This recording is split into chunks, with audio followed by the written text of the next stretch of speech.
नमस्कार दोस्तों, आज हम ऐसे मुद्दे पर बात करने जा रहे हैं जिसने देश की राजनीति और सुरक्षा अंतर्राष्ट्रीय रिश्तों में हलचल मचा दी है। पूरा मामला जुड़ा है अमेरिका के पूर्व राष्ट्रपति डोनाल्ड ट्रंप के बयान से, जिसमें उन्होंने कहा कि भारत और पाकिस्तान के बीच तनाव दौरान 5 लड़ाकू जहाज गिराए गए थे। लेकिन अब सवाल उठ रहा है कि ये जहाज किसके थे और अगर ये भारतीय थे तो सरकार ने आज तक इसकी जानकारी क्यों नहीं दी। तो वहीं ट्रंप का दावा।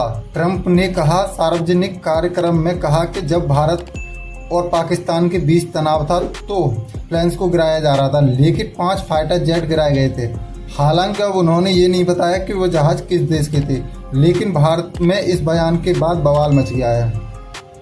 वहीं राहुल गांधी ने प्रधानमंत्री जी से सीधा सवाल पूछा, मोदी जी 5 जहाज़ों का सच क्या है। उन्होंने कहा कि देश की जनता का हक है जानने का कि क्या हमारे लड़ाकू विमान गिरे, अगर हाँ तो कितने और क्यों। वहीं राहुल गांधी का कहना है कि इस तरह की बड़ी घटनाएं अगर हुई हैं तो सरकार को संसद में जवाब देना चाहिए।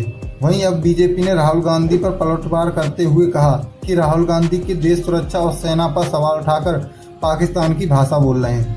वहीं बीजेपी के नेताओं का कहना है कि ट्रंप ने ये नहीं कहा कि जहाज भारतीय थे, तो कांग्रेस बिना बात के अफवाह फैला रही है। वहीं अब तक सरकार या सेना और कोई से साफ साफ बयान नहीं आया है। वहीं कुछ रिपोर्ट्स में कहा जा रहा है कि अब कांग्रेस और अन्य विपक्षी दल मांग रहे हैं कि इस पूरे मामले पर संसद में बहस होनी चाहिए। वहीं राहुल गांधी ने कहा कि अगर हम पाकिस्तान से युद्ध जैसी स्थिति में थे और हमारे विमान गिरे तो ये जानकारी जनता से छुपाना गलत है। लेकिन अब सवाल ये उठ रहा है कि अब क्या ट्रंप बयान सच है या सिर्फ चुनावी प्रचार का हिस्सा। वहीं ट्रंप की कई बार अपने बयानों में सनसनी फैला चुके हैं, लेकिन अगर उनके बयान में सच्चाई है तो फिर सरकार की चुप्पी सवाल खड़े करती है। अब सोचने वाली बात यह है कि अगर 5 फाइटर जेट सच में गिरे तो किसके थे। अगर वो भारतीय थे तो क्या सरकार को नहीं बताना चाहिए। अगर पाकिस्तानी थे तो सरकार इस पर खुलकर क्यों नहीं बोल रही, और अगर ट्रंप झूठ बोल रहे हैं तो इस सरकार का खंडन क्यों नहीं करती।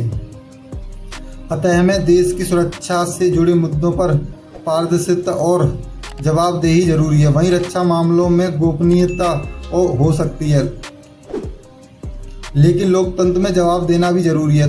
तो दोस्तों, आपको क्या लगता है, क्या राहुल गांधी का सवाल जायज़ है या बीजेपी का पलटवार सही है? कमेंट में अपनी राय जरूर दें। अगर वीडियो आपको सही लगा तो लाइक करें, शेयर करें और चैनल को सब्सक्राइब करना ना भूलें। जय हिंद।